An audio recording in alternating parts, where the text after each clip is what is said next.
Are we ready? Okay. Climate change is the long-term alteration of temperature and typical weather patterns in a place, as stated in an article covering climate change by National Geographic. Hello, my name is Delaney Blevins, and I will be discussing the direct effects that climate change have on today's society, as well as Chico State's food pantry on campus and what we as a school are doing to help with foods that are affected by our planet's climate. In an article by NASA in 2019 called The Causes of Climate Change, they state long-lived gases that remain semi-permanently in the atmosphere and do not respond physically or chemically to changes in temperature are described as forcing climate change. This essentially means that there are some gases in our atmosphere that simply do not go away for long periods of time. So this is causing our planet's climate to be on a constant downward spiral when it comes to maintaining a healthy environment for all living species. This is why it's important for us as humans to take a stand, because if we do not step up and start making changes, our planet will degrade fast. This is what helped our group decide what we wanted to do for our project. As a group, we wanted to work directly with Chico State because we felt like it's a big part of our everyday lives and a huge part of our community. As stated in an article called Climate Impacts on Agriculture and Food Supply by the Environmental Protection Agency, the EPA, an agency devoted to human health and the environment, they stated, rising levels of atmospheric carbon dioxide reduce the concentrations of protein and essential minerals in most plant species, including wheat, soybeans, and rice. This direct effect of rising CO2 on the nutritional value of crops represents a potential threat to human health. With this information, we are able to understand the direct effects that climate change has on humans, and due to this, we can better understand that climate change is directly affecting our source of nutrition, as well as other life on the planet and the weather patterns. When we look directly at our school and how we are trying to help this worldwide dilemma, we saw that our food pantry's goal is to support students by supplying supplemental food and meal access from our university farm, help with CalFresh applications, hygiene products, basic needs, and referrals for those experiencing poverty. Our group decided that we wanted to do a plastic bag drive so that we can contribute to our school's effort to help both the students and the climate. We want to do this drive so that students and community members that use the food pantry have a place to go directly to get produce while having a reusable way to transport their groceries, and we felt like this drive was the best way to do this. Up next, you will be hearing from Phoebe, who will be discussing plastic bags and how reusable materials positively affect climate change. Jasmine, who is discussing the effect that transportation of food has on the environment. Lainey, who is discussing farms and their efforts to help with climate change. And Shelby, who next will be covering climate change in regards to food security. Thank you. Hello, my name is Shelby, and today I'm going to be discussing food security and how that relates to our topic of climate change. First, I'm going to begin by defining food security.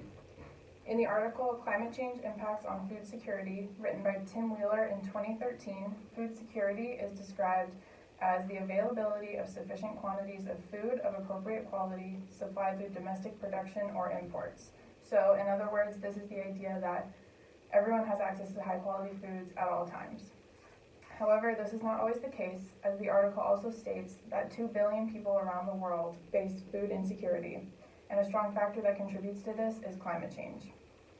In the article titled Modeling Impacts of Climate Change on Global Food Security, written by Terrence Dawson in 2014, states, based on projected changes in population and agricultural land use, results show that 31% of the global population, or 2.5 billion people by the year 2050, are at risk of undernourishment if no adaptations or agricultural changes are made.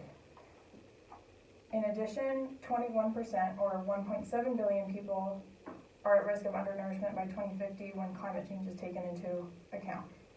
So while climate change may not be the only factor linked to food insecurity across the world, it does play a very large role in crop productivity. The Food and Agricultural Association, or the FAO, state we need to increase crop production by 70% by the year 2050 to meet global needs. The FAO uses statistical data from different countries and predicts future population, climate, and socioeconomic conditions in the future with a framework termed the Food Estimation and Export for Diet and Malnutrition Evaluation, or FEEDME for short. In the Feed Me model, with climate change projections applied, the most negatively impacted crops are wheat, corn, and soybeans, with a projection of mean reduction to be 50% for corn and soybeans and 40% for wheat. Another method of research conducted shows the effect of rising carbon dioxide levels on crop production, in which crops are modeled with artificial CO2 levels are now discovered to predict carbon dioxide levels that are too high. So the results, while not entirely invalid, do not show the crop yield rates in the future.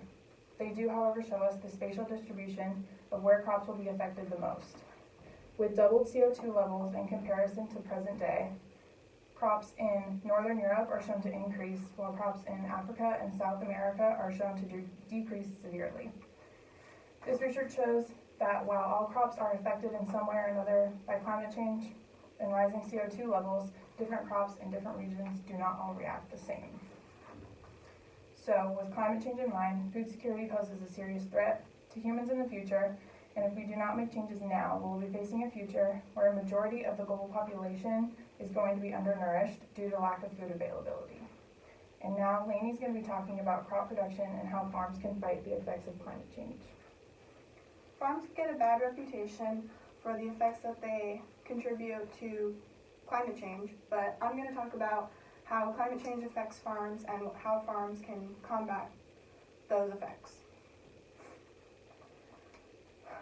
So I'm going to talk about ways farmers can combat climate change, some environmental friendly practices here at our own Chico farm, and a portion of our project. In a 2019 online article by the Union of Concerned Scientists, they are concerned about droughts and flooding contributing to climate change.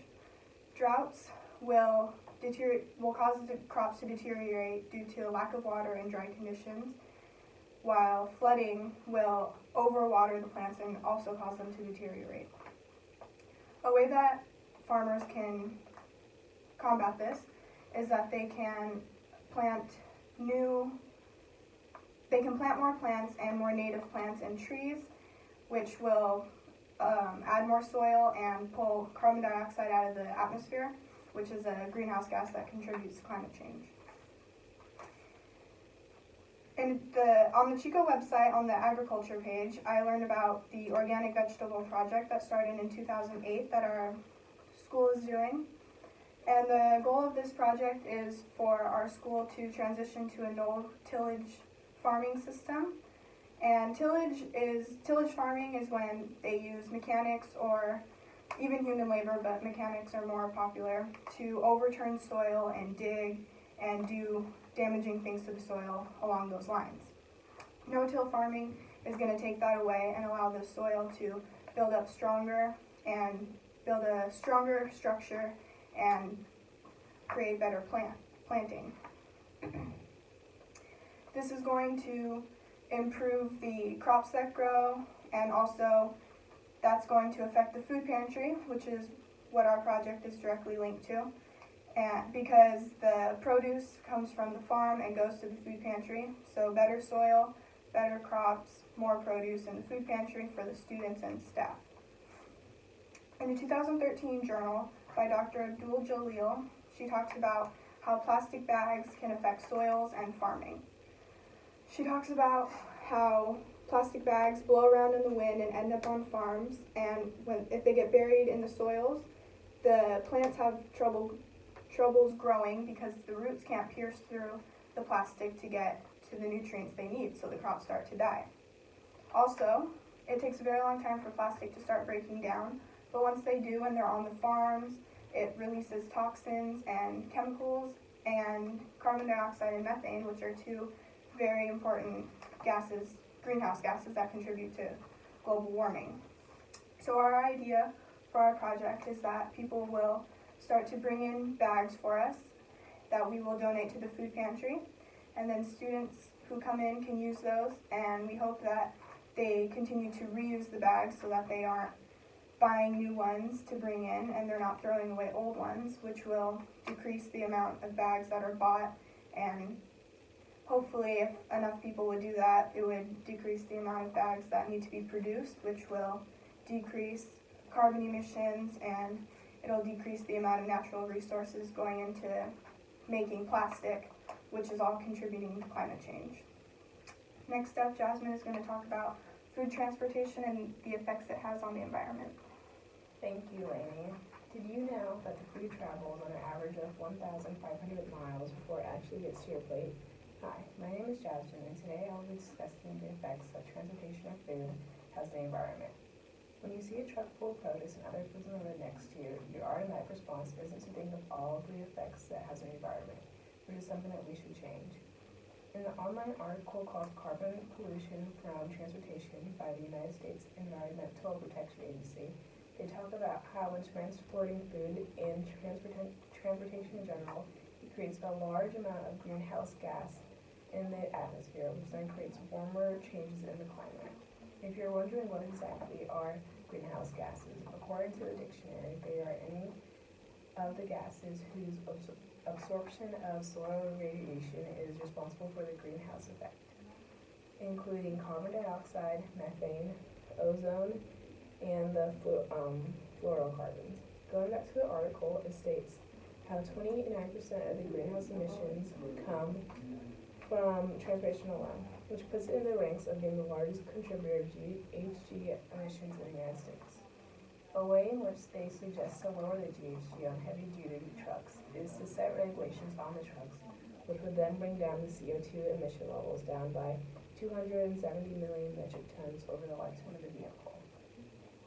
In an article called Transportation and the Environment by John Paul Rodrigue, he talks about 3 categories of impact that emissions of pollutants from transportation have on the environment. These 3 categories are direct, indirect, and cumulative. Direct impacts are the immediate consequences of transport activities, where the cause and effect of the impact are very clear. An example, noise and carbon monoxide emissions, which both have a direct impact on the environment. Next being indirect impacts, which are the secondary effects that transportation has on the surrounding area. These consequences are higher up in the chain than a direct impact would be, including respiratory and cardiovascular issues. And lastly, cumulative impacts are the additive, multiplicative, or synergetic consequences of transport activities.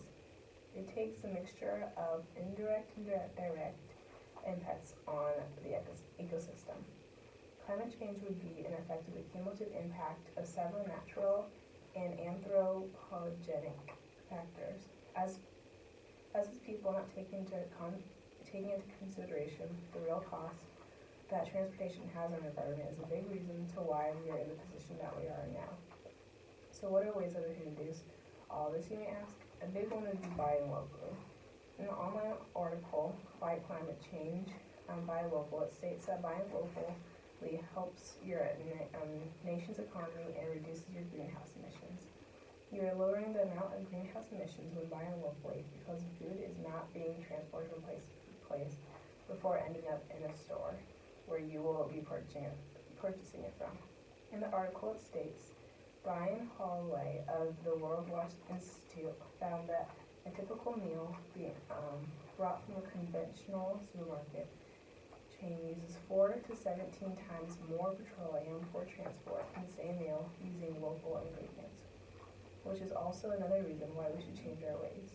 Next up, Phoebe will be concluding on the effects plastic bags have on the environment. Hello, my name is Phoebe Boyle, and today I will be informing everyone about the effects plastic bags have on the environment and how we plan to help. We are all familiar with how incredibly wasteful plastic bags are, and I'm sure have seen the effects they have on our oceans and marine life. Catherine Kilduff wrote in a Center of Biological Diversity article that the U.S. alone uses more than 100 billion plastic bags each year. That's more than 300 bags per person, and manufacturing these 100 billion bags each year requires 12 million barrels of oil. Sadly, the resources and education about recycling and not using plastic bags in general isn't as talked about and enforced as it should be. According to Waste Management, only 1% of these plastic bags are returned for recycling, and the rest end up in landfill or as litter. A plastic bag in the landfill can take up to 400 to 1,000 years to degrade. Unfortunately, the bags don't break down completely, but instead photodegrade, becoming microplastic that have toxins that contaminate the soil and waterways. The other bags that are littered end up in the oceans and then are pushed into ocean gyres. According to the Center of Marine Conservation, plastic bags are among the 12 most common items of debris in the ocean. As we can see, the constant use of plastic bags is one of the things that needs to stop in order to save our oceans and environment. Through our researching about climate change and the effects plastic bags are having on our environment, we knew we wanted to find a way to help. We discovered that our beautiful 800-acre Chico State Farm provides fresh produce to the Chico Food Pantry. They currently use plastic bags to transport the produce and are in need of an alternative method. Our group decided we will have a fundraiser in order to raise money to purchase reusable bags to donate to the farm so they will no longer have to use plastic bags to give the produce to the food pantry. As you have heard from my group mates, throughout our research we have been able to thoroughly educate each other on the effects of farming, plastic bags, and climate change.